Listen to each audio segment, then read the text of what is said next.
ગુજરાતમાં ઘણા ભાજપના ધારાસભ્ય એવા છે કે જ્યારે પોતાના લોકોને જ્યારે ધારાસભ્યની જરૂર પડે છે ત્યારે એ જ મિનિટે કે પછી થોડી જ વારમાં એમની મદદે આવી જાય છે, પરંતુ સામે આપણે એવા પણ ધારાસભ્ય જોયા છે કે એમને ગમે એટલી વખત રજૂઆત કરીએ પણ સાંભળતા નથી. હવે સામે આવ્યા છે રાજુલા જાફરાબાદના ભાજપના ધારાસભ્ય હીરા સોલંકી, કારણ કે એમના લોકોને તકલીફ પડી રહી હતી. એકવાર એમણે પોતાના ધારાસભ્યને રજૂઆત કરી અને ધારાસભ્ય સીધા જ પહોંચી ગયા કલેક્ટર ઓફિસ. નમસ્કાર, આપ જોઈ રહ્યા છો નિર્ભય ન્યૂઝ અને હું છું આપની સાથે રિદ્ધિ.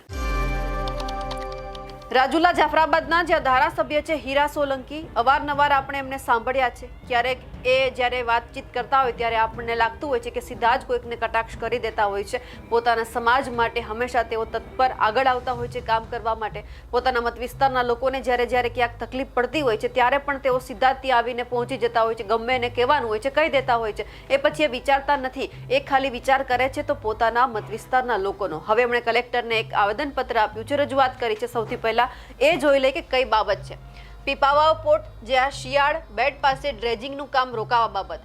સૌથી પહેલા તો જે ડ્રેજિંગનું કામ છે એ સમજીએ. ડ્રેજિંગ એટલે કે જે નદી છે, કોઈ દરિયા કિનારો છે, એમને જે માટી છે, રેતી છે, એમને જે કાપ છે બહાર કાઢવાની અત્યારે પ્રોસેસ ચાલી રહી છે. એ જ બાબતે એમની આજુબાજુના જેટલા જે માછીમારો છે એમને હેરાનગતિ થઈ રહી છે, કારણ કે આ જે કામગીરી ચાલે એટલે એમાં એમના જે સાધનો પડ્યા હોય છે, માછલી પકડવાની જાળી છે કે બોટ છે, એમને નુકસાન જાય છે, એટલે એમની રોજીરોટી છીનવાઈ રહી છે તેવી વાત છે.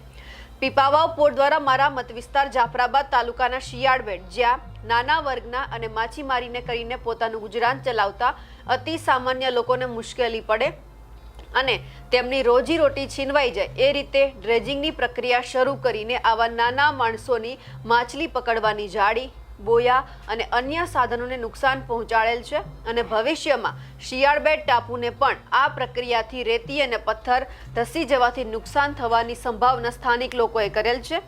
આ બાબતે પીપાવાવ પોર્ટ દ્વારા સ્થાનિક પંચાયત કે કોઈ પણ આગેવાનોને આ પ્રક્રિયાથી કોઈ માહિતગાર કરેલ નથી કે સ્થાનિક માછીમારોને રોજીરોટી મેળવવામાં પડતી મુશ્કેલી દૂર થાય તે માટે કોઈ પણ પ્રકારના અત્યારે કાર્યવાહી નથી કરેલી. આથી આ બાબતે સ્થાનિક તમામ શિયાળબેટના લોકોને યોગ્ય સુનાવણી આપી અને તમામ ધોરણસરની પ્રક્રિયા અનુસર્યા બાદ જ આ કામગીરી આગળ વધે અને જ્યાં સુધી આ કાર્યવાહી પૂર્ણ ન થાય ત્યાં સુધી ડ્રેજિંગને લગતી તમામ પ્રક્રિયા પર તાત્કાલિક રોક લગાવવા મારી આગ્રહભરી વિનંતી છે.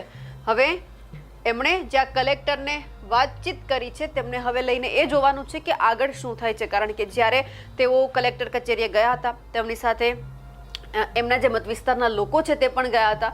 હવે દ્રશ્ય ઉપર પણ નજર કરીએ કે જ્યારે કલેક્ટર સાથે વાતચીત કરતા હતા અને કલેક્ટરને તેમણે શું કહ્યું છે.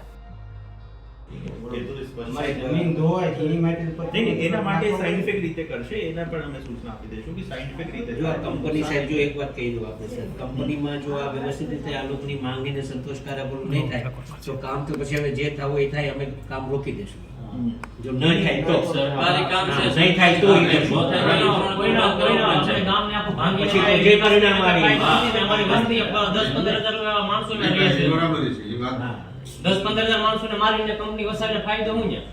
અમારા કામ તકે જો લાભ ન મળતો હોય કામના, બરોબર, તો પછી કંપનીનો શું ફાયદો અમારે? તમે બંધ નહીં થાય એમ કહો છો તમે, તો પછી અમારે બીજું તો કોની પાસે જવું કે આપની સમસ્યા છે એ સમાધાન આવી શકે. હા, એ સમાધાન નો થાય તોની વાત છે. સમાધાન નો થાય તો સાહેબ સમાધાન નો થાય તોની વાત છે. સમાધાન નો થાય તો પછી આપણે જે કરવું પડશે એ કરશું. હા, નો થાય તો એ બરાબર છે. આને બરાબર છે. સમાધાન થયા તો અમને કોઈ પ્રોબ્લેમ છે જ નહીં સર. ઠીક, ચાલો હા, સમાધાન થાય.